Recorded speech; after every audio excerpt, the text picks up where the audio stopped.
I'm not a nice guy. You know, my job is to try to scare people as badly as I can, and I'm pretty good at it, and I'm working at getting better all the time. My idea of... But how far would you go? I mean, I'll go as far as I possibly can without breaking any laws.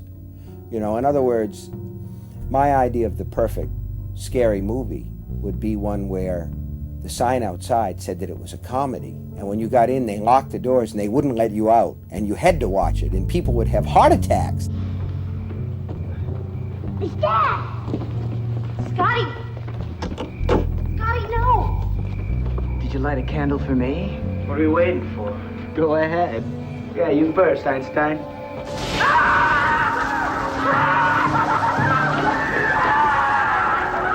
Stephen King's books have made him a legend, an idol on par with rock stars.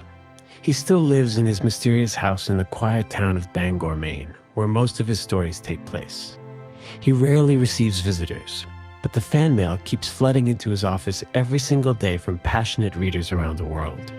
King employs 3 women just to open and answer the letters, but even so, they're often months behind. what are you going to do with that? I don't know. We're going to answer it. It's marked. We answer most of it. This one's marked bio, so they'll send a bio to Robert Morrison from the 4th grade at Sparks Elementary School in Pasadena, Texas. He writes, I wonder where you get your influence. I could never come up with these kinds of stories. I wish I could come up with stories. The true answer to most of the questions that you ask me, why do you write the stuff that you write? Where do you get your ideas? The answers are, I don't know. I don't have the slightest idea where it comes from. Interestingly, many of Stephen King's ideas actually stem from the world of children. Much like in fairy tales, he gives children unique abilities and intuition, enabling them to sense and navigate through mysterious events.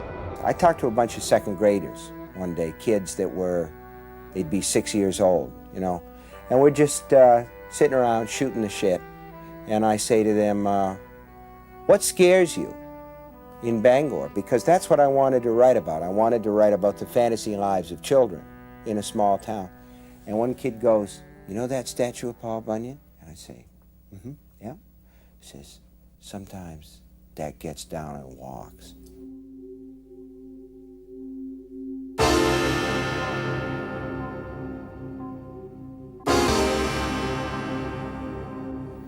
When does it walk?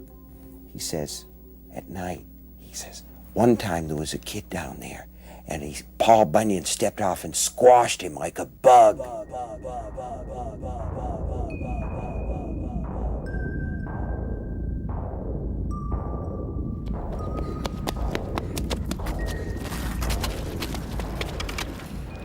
Humor and horror, to my mind, are very close together. They're almost interchangeable. It's interesting, but when you go by a movie theater, sometimes the audience vocalizes, and you may not know if they're laughing or screaming, but you know damn well that they're either watching a comedy or a horror picture.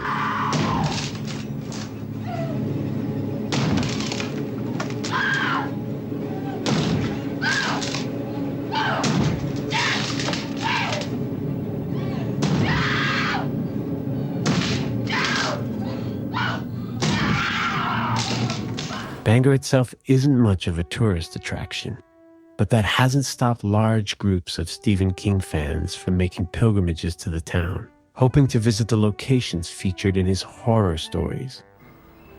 There is nothing here to see, so you people who are out there watching this, don't come to Bangor. You'll be disappointed.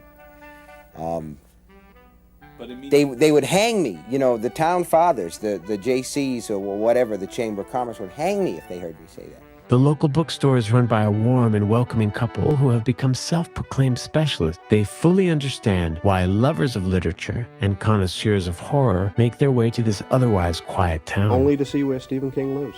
They're not coming with the hopes of meeting him. They're coming just to see his area and the things that he writes about.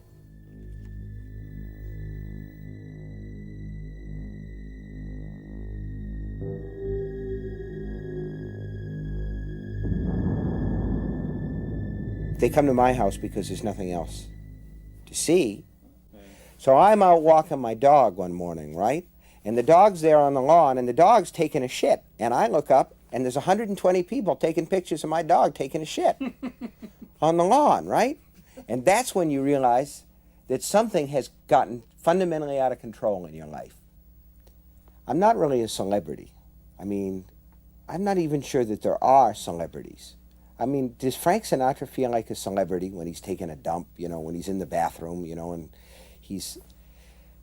What I'm trying to say is I'm just an ordinary guy who got this imagination to go with his blue eyes and black hair. I use it as best I can, and it's made me a lot of money, and that's great, and it's given my family security, and that's greater. But the best thing is it's made a lot of people happy.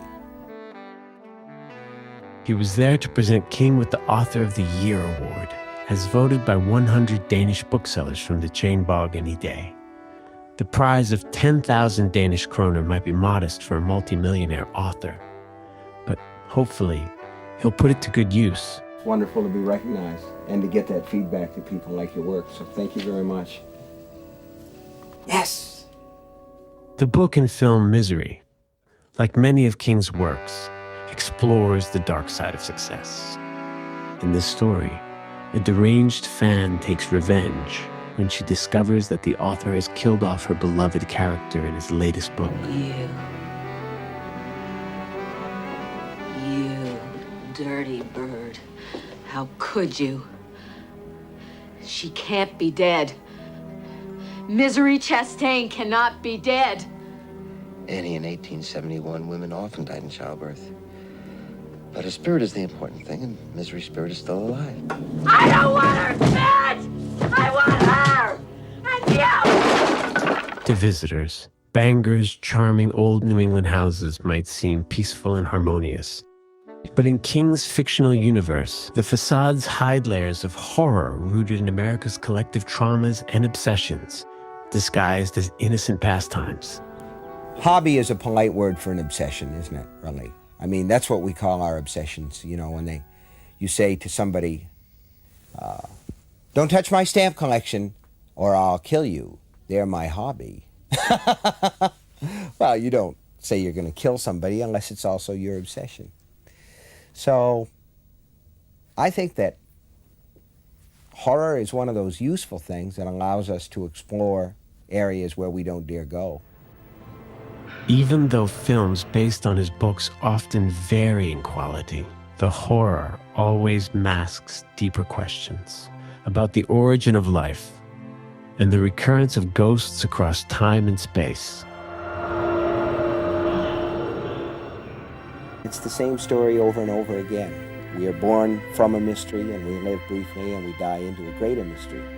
And in between there's a little light, and beyond that, who knows? Today, Stephen King remains possessed by his role as a literary megastar. A quick autograph, and then goodbye. Okay, guys, you're wrapped up. You're done. Okay? I think so. Get on the highway.